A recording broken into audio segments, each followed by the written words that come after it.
Labdien visiem! Prieks jūs šeit redzēt. Kādu mirklīti vēl uzgaidīsim pirms sākam vai saslēdzās visi dalībnieki, kas pieteikušies. Tikmēr aicinu izmantot apakšējo labo stūrīti. Tur ir čata lodziņš. To varat atvērt, varbūt iepazīstiniet ar sevi, no kurienes esat, kādu nozari pārstāvat, kādu pilsētu, varbūt kuru zīmolu. Mazliet jāiepazīstiniet ar sevi, un tad jau pēc brīža sāksim.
Sveiki vēlreiz. Nu ko, pamazām ķersimies klāt. Tad tiem, kas pieslēgsies pēc brīža, droši vien, kad būs jānoķer. Nu ko, sāksim 3. epizodi webināru ciklā attiecībās ar mārketingu. Mans vārds ir Agris, es esmu digitālās satura aģentūras Notre dibinātājs. Mēs aģentūrā nolēmām padalīties gada nogalē ar savu uzkrāto pieredzi un idejām, kas varētu šķietami būt noderīgas arī jums saistībā par mārketingu un paraudzīties no tādas neierastas perspektīvas. Respektīvi, piedāvāt jums webināru ciklu, kur 5 epizodēs mēs iepazīstinām jūs ar mūsu redzējumu, kā tad būtu jāveido ilgtermiņa attiecības ar mārketingu. 2 epizodes jau ir notikušas, šī ir 3. Tātad katru novembra 3. dienu 4:00 tiekamies tiešsaistē uz tādu īsu, kodolīgu un koncentrētu pieredzes un informācijas apmaiņu par to, kā tad veidot ilgtermiņa jēgpilnas attiecības ar mārketingu. Un, kas interesanti, mēs tādu neierastu perspektīvu esam paņēmuši šī mārketinga apskatēji, teiksim tā, mēs mārketingam piešķiram tādu kā personalizētu tēlu. Iedomājieties, ja tas būtu kā jūsu darba kolēģis vai kāds personificēts abstrakts tēls. Tātad iepriekšējās epizodēs mēs apskatījām, kāds ir pazīmes, ka šis mārketings kā abstrakts tēls dzīvo savu dzīvi un varbūt ir aizmirsts kādu brīdi novārtā un kolēģi īpaši neinteresējās par mārketingu, kādi ir riski, ja šādas situācijas notiek un kāpēc tā nevajadzētu notikt, kā sagatavoties uz pirmo tikšanos, ja jūs pieņemsim ilgāku laiku nesat pievērsuši nopietnāku uzmanību mārketinga aktivitātēm, nu, un kas tad nepieciešams, lai sagatavotos ilgtermiņa attiecībām. Šajā epizodē savukārt izrunāsim par uzņēmēju izaicinājumiem mārketingā, kāpēc dažiem sanāk un dažiem sanāk labāk, kā sadalīt pienākumus tajā brīdī, kad jūs uzsākat tādas nopietnākas attiecības, teiksim, tā ar mārketingu un uzsākat kopdzīvi. Un kas tad no tā visa tur varētu tālāk attīstīties un tajā virzienā, kur mēs gribētu. Par platformu īsumā droši vien apmēram pierasts kā citās platformās, labajā apakšējā stūrītī ir čata lodziņš, tur tad droši varat sazināties ar citiem webināru apmeklētājiem un arī ar aģentūras Notre kolēģiem. Varat uzdot savus jautājumus, dalīties ar viedokli, idejām, pieredzi un komentāriem, un droši arī laika gaitā apskatīsim arī jautājumus, kurus tad būsiet uzdevuši. Nu, tāds iesildīšanās treniņš varētu būt jautājums jums, ja jūs varētu iztēloties mārketingu kā personāžu, kā kolēģi savā uzņēmumā, kāds būtu viņš vai varbūt viņa, kādas raksturiezīmes viņam varētu piemist mārketingam. Mārketings būtu ar jums tāds ieturēts, draudzīgs, atvērts, skaļš vai trokšņains. Droši padalieties čata lodziņā ar savu viedokli un idejām. Tikmēr īsumā atskatīsimies to, ko mēs izrunājām iepriekšējās epizodēs. Tātad mēs esam izgājuši cauri tādam kā darāmo darbu sarakstiņam. Mums ir skaidrs, ka mēs nedrīkstam ļaut mārketingam darboties pašplūsmā. Mums vajadzētu definēt, kur mēs esam tagad, kur mēs vēlētos nonākt. Mums ir nepieciešama pareiza attieksme, apņemšanās tiešām darīt un pamatīgi. Mēs esam bijuši uz pirmo tikšanos ar mārketingu, un tagad mums ir tas brīdis, kad vajadzētu uzsākt kopdzīvi un tā kā sākt nopietnāk šīs attiecības. Un apskatītos, kādēļ tad dažiem ir tāds tā kā vairāk īstermiņa attiecības un gadījuma sakari, bet citiem veiksmīgi ir izdevies. Mēs aicinām paskatīties uz to no dažādu uzņēmumu perspektīvas. Tad mēs apskatījām dažādus pētījumus un uzticamiem avotiem, kurus pēc tam arī nosaukšu pēc brīža. Esam tā kā izkristalizējuši, kad ir virkne izaicinājumu, ar kuriem saskarās mazais vidējais uzņēmējs, un droši vien ne tikai Eiropā, Latvijā, bet faktiski vispār. Tātad, un mēs labi zinām, pieņemsim situāciju ar darbinieku trūkumu, ierobežotiem laika, finanšu resursiem un tam līdzīgi. Ir noteikti arī instrumenti, kas palīdz risināt šos izaicinājumus. Piemēram, skaidra zīmola pozicionēšanās ļautu jums tos savus resursus plānot tā šaurāk un specifiskāk, jo, ja jūs būsiet visi priekš visiem, tad jūs tā kā tērējat plašus resursus un varbūt rezultāts nav tik labs.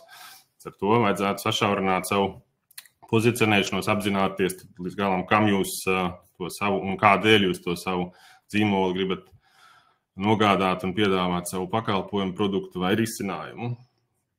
Ja ir ierobežoti resursi, tad droši vien labs pamats, ar ko sākt būtu ar meklētāju programmu optimizāciju, jeb SEO, kas tad tāds ilgtermiņa varētu būt labs ieguvums ar salīdzinoši nelielu ieguldījumu, perspektīvā salīdzinot pret citiem.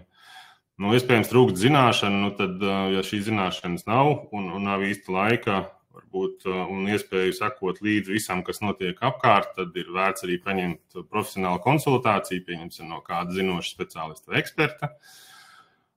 Vēl kā var palīdzēt šiem ierobežotiem resursiem un izaicinājumiem, noteikti izvērtēt to, kas jums pašiem izdodās vislabāk un ko būtu vērts deleģēt uz ārpakalpojumu vai nodot kādu speciālistu rokās, kur tad šīs izmaksas būtu pareizāk sadalāmas. Vēl varētu ietaupīt daudz cilvēku resursu stundas, dažādas procesus, kur monotoni jāveic viens un tas pats darbiņš, tad viņus iespējams automatizēt. Saistās ar e-pasta mārketingu, dažādiem ziņojumiem, datu apstrādi un tā tālāk. Un ierobežots budžets faktiski ir vienmēr un mums visiem, bet to iespējams terēt maksimāli precīzi un atsakot arī rezultātiem, par ko pēc brīža apskatīsimies sīkāk. Skaidrs, ka mēs nevaram pieņemt, ka viena situācija un risinājums derēs visiem vienādi, bet mēs varam apskatīties tādu vidējo kopsavilkumu. Tāpēc nākamajos slaidos apskatīsimies statistiku, kur mēs apkopojam avotus no Statista.com, Businesswire, Gartner, Crowdping un dažādiem citiem. Un varbūt arī aicinu jūs padalīties čatā ar kaut kādiem saviem, varbūt, statistikas datiem, kas jums ir nesen kaut kur pamanīti pieejami, varbūt cik jūs iekšēji uzņēmumā procentuāli, piemēram, atvirzat no apgrozījuma līdzekļus mārketingam un tam līdzīgi. Apskatīsim faktus. Mazi fakti, daži fakti par to, kas tad, ar ko tad uzņēmēji saskarās, un tas ļauj tā kā apzināties, ka mēs daudz maz visi esam vienādā situācijā, ko tad darīt un kā tad sokās citiem.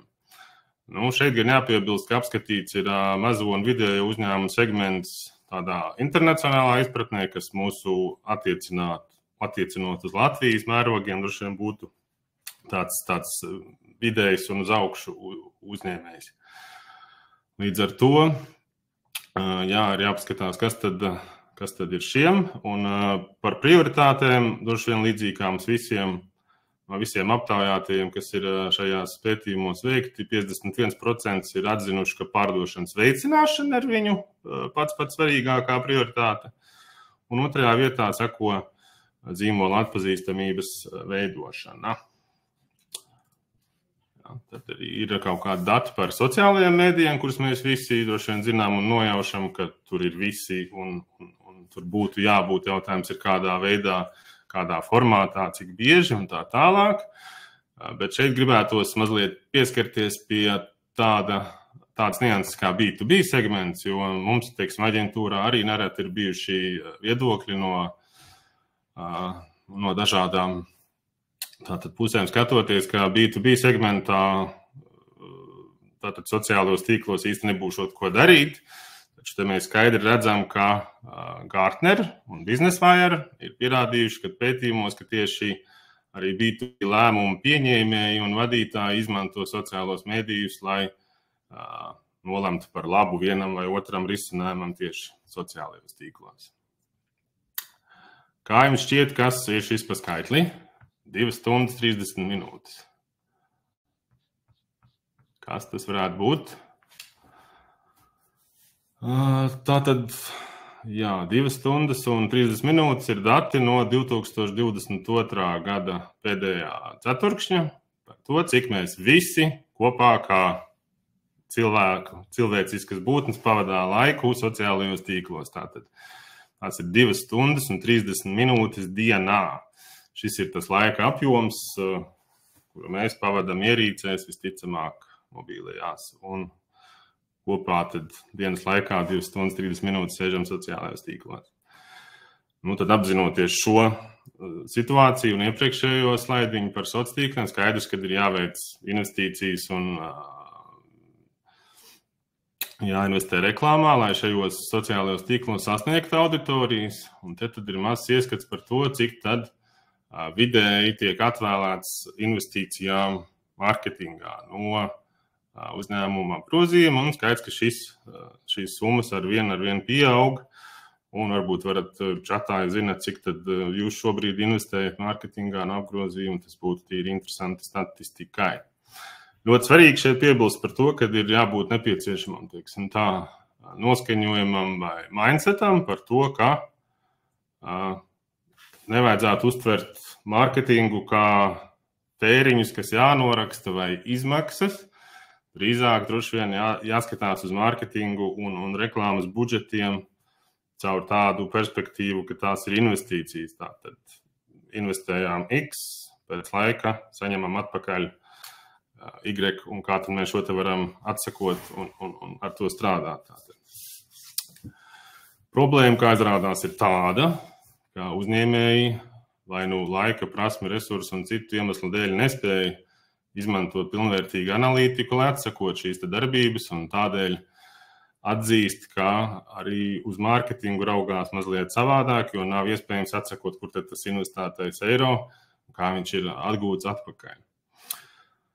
Lūk, bet šeit gan jāatgādina un jāņem vērā, ka reklāmā, teiksim, vides stendos, žurnālos un tam līdzīgi nebūs tik izmērāma un precīzi atsakojama kā darbības digitālajā vidē, mājaslapa apmeklējumi, sociālajie mēdīji. Mēs diezgan precīzi varam noteikt, kas skatījās mūsu saturu un reklāmu un cik ilgi un kādas darbības tur veica un attiecīgi pēc tam izstrādāt dažādus scenārijus.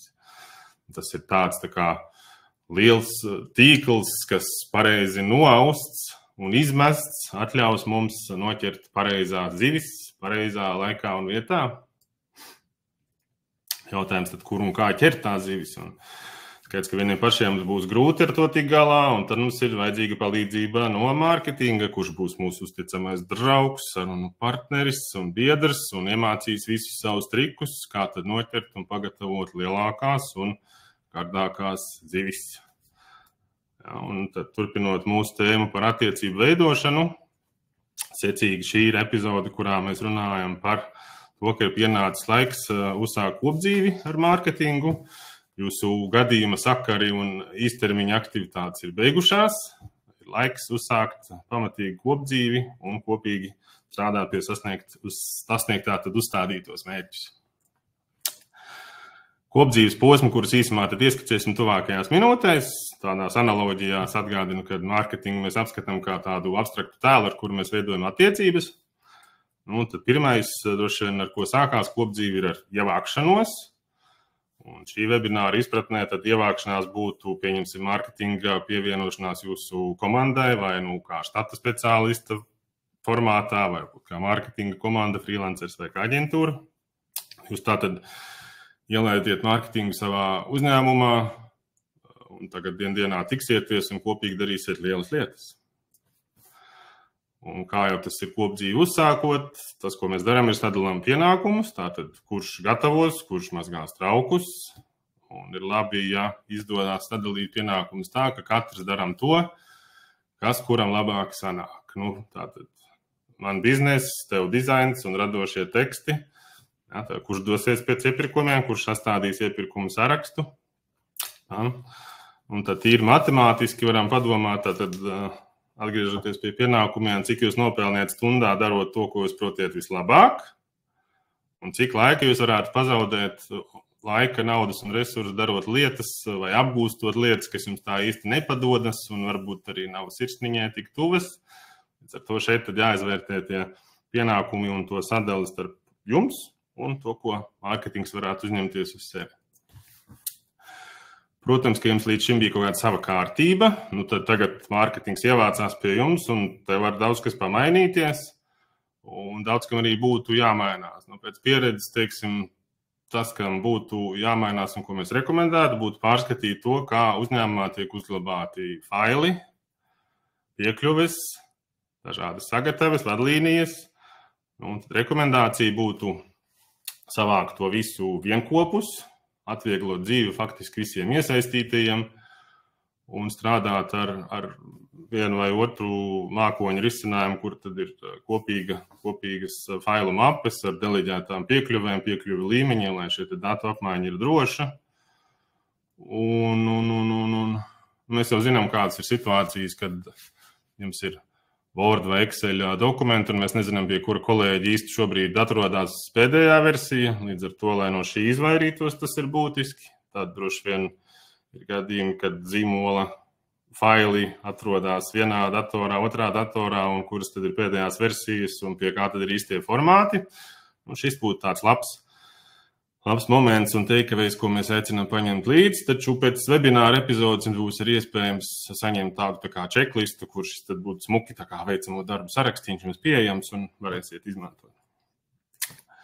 Ja runājam par kopdzīvi tālāk, tad mums ir romantika. Protams, ka jāsaglabā ir attiecības un jākopja attiecības un jāsaglabā uzmanība vienam pret otru. Un komplimenti, kritika, tā tad jāmāk saņemt, jāmāk dot. Un, ja pieņemsim, jūs varat izteikt mārketingam, cik skaisti šodien sanāca Instagram feeds, vai ja mēlaties tad kritizēt mārketingu, tad droši vien iespējams norādiet precīzāk, par ko tad tā konstruktīvā kritika ir, jo pasakot, pieņemsim, ka sociālā tīkla satura ieraksts nepatīk, bet nepasakot, kas tieši jūs mārketingam īsti nepalīdzēsiet, un tās attiecības tā raita neies uz priekšu. Līdz ar to vēl padomājam par rutīnu un to, cik bieži mēs gribam tikties klātienē, Zoomā un kādā formātā, lai mums tās attiecības tādas arī veidojās pozitīvas un maksimāli apusēji saistoši interesantas. Kur romantika, tur ir arī rozā brilles, un tad jums droši vien apdomīgi jāizvēlās atrast tādu tā kā balansu starp radošumu un kontroli, un droši vien ir jāsaprot, cik daudz mēs ļaujam sevi mainīt, tad, kad esam tādās attiecībās ar mārketingu, kam mēs varam pielāgoties, kam nē. Varbūt tā, ka mārketings rada iespaidu, ka tur viss ir ideāli un vēl tik labi nekad nav bijis, un jūs tikai klausaties, jā, un dodat mārketingam zaļo gaismu, un viņi tur darbojās, un viss notiek, bet iespējams, ka tas mārketings rīkojās arī neadekvāti, un dēļ tā, ka jums ir šis rozā brīļu periods attiecībās, jūs varat kaut ko nepamanīt, jo būsiet pārāk aizrāvušies.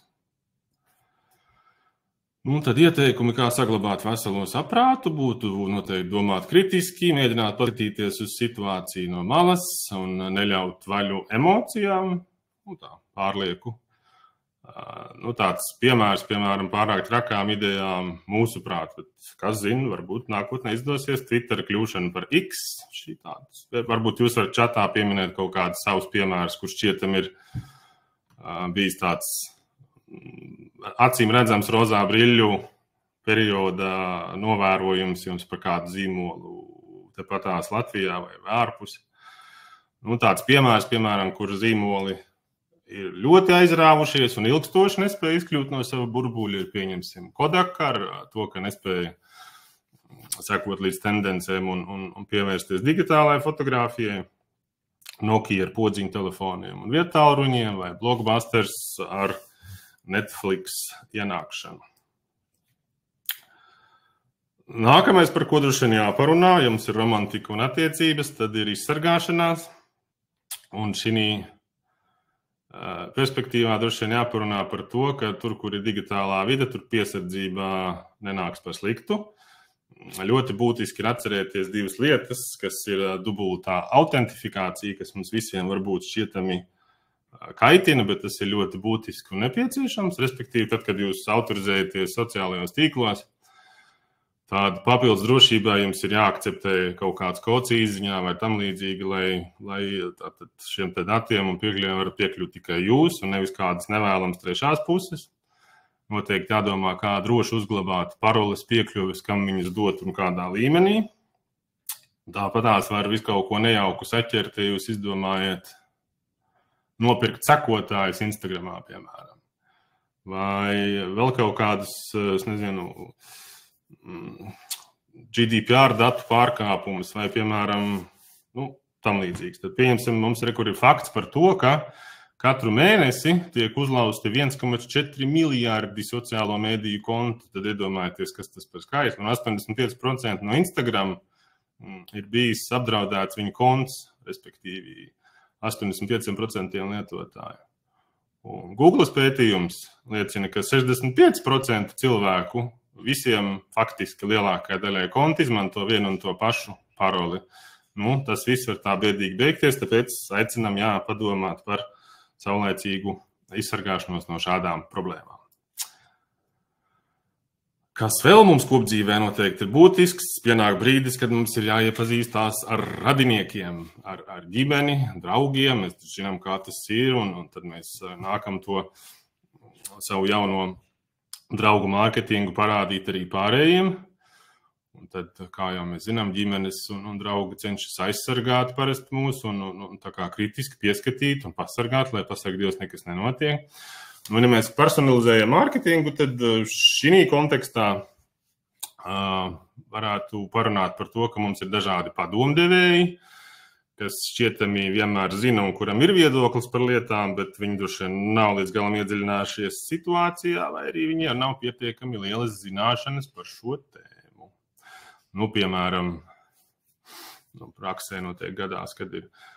Es pajautāju meitenēm grāmatvedībā viedokli, un viņām nepatīk dizains. Vai arī es parādīju kolēģiem te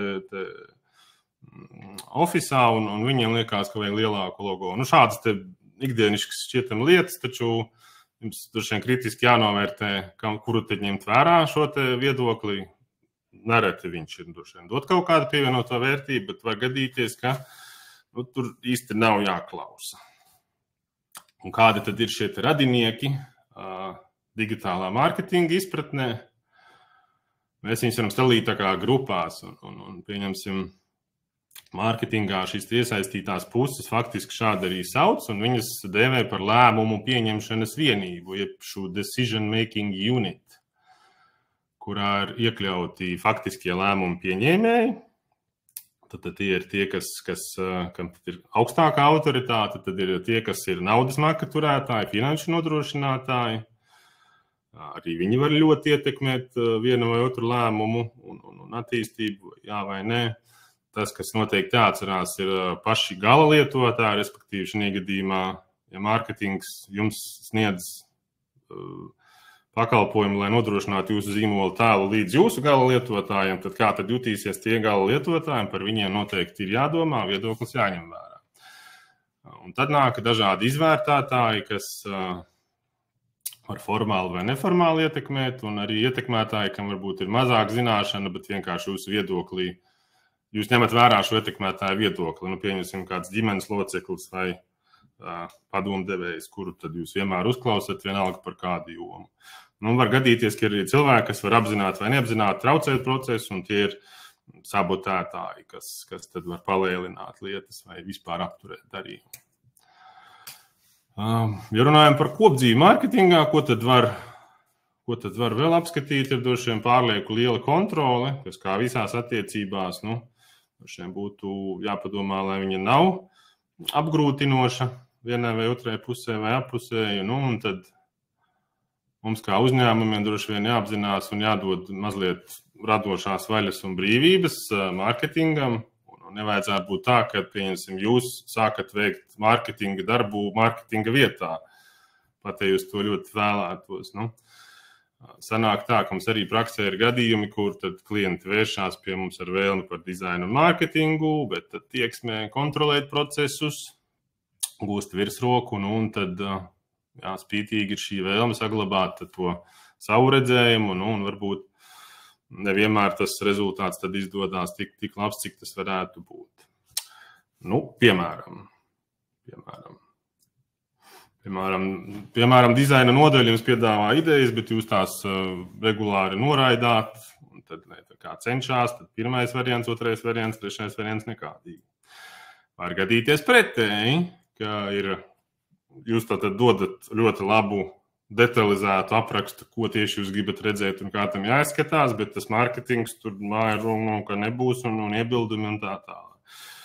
Tā šis riņķa dances var turpināties visu laiku un par riņķi. Atkal nāk kaut kādas jaunas idejas. Skaidrs, ka būtu jābūt kaut kādam limitam atrunātam, cik daudz šīs te revīzijas un izskatīšanas un izmaiņas ir veicamas, jo narratīva ir tā, ka mēs atgriežamies pie tā sākotnējā varianta, un tas arī tad tiek realizēts. Respektīvi, jāpadomā tā, lai šis te viss notiek jēgpilni. Un vistrakāk ir tad, kad šī vēlme kontrolēt tiešām gūst virsroku, un sanāk tā, kad jūs pasūtat pakalpojumu un nevis īsti sadarbojaties, bet varbūt pat traucējat strādāt un realizēt to, ko tad mārketings būtu gribējis jums palīdzēt, realizēt un izstrādāt. Tā, paldies par uzmanību. Tagad varbūt varam atbildēt uz kādiem jautājumiem. Apskatīsimies. Droši uzrakstiet čatā. Varat arī rakstīt pēc webināra, ja šobrīd īsti nav vaļas vai iespējas pierakstīt idejas. Respektīvi, mēs tad ceram, ka jūsu kopdzīve ar mārketingu būs veiksmīga un kalpos par lielisku pamatu turpmākām attiecībām un izaugsmē. Tas arī, laikam, šajā epizodē viss. Vēl gan aicinām pierakstīties uz nākamo epizodu, kur tad šīs attiecības stāsts turpinās, un nākamā epizodē ķersimies klāt tādām ļoti ilgtermiņa sadarbības posmam, kurā tad šī webināra izpratnē seko bildinājums un dzīve ilgi un laimīgi kopā. Tātad jūs uzņēmums ar mārketingu. Ko tad šeit var darīt? Šeit var darīt lielas lietas, ko iespējams paveikt tikai ilgtermiņā, kā piemēram SEO un dažādas automatizācijas un e-pasta mārketings un tādas lietas, kas varētu būt ļoti noderīgas un kas rezultātu nes tieši ilgtermiņā kā satura mārketings. Tad vai nepieciešams laulību līgums, un kā piedot neveiksmes, un kā tad dzīvot ilgi un laimīgi kopā. Tātad droši pierakstieties Notr.lv sadaļā webināri. Tas laikam ir viss. Paldies! Un, ja vēlaties sazināties ar mums, droši dariet to, uzmeklējiet mūsu sociālajos tīklos, noskatieties arī iepriekšējās epizodes. Labprāt palīdzēsim jums izveidot jēgpilnas un tādas pamatīgas ilgtermiņa attiecības, kas arī nesīs rezultātu sadarbībā ar mārketingu. Paldies visiem!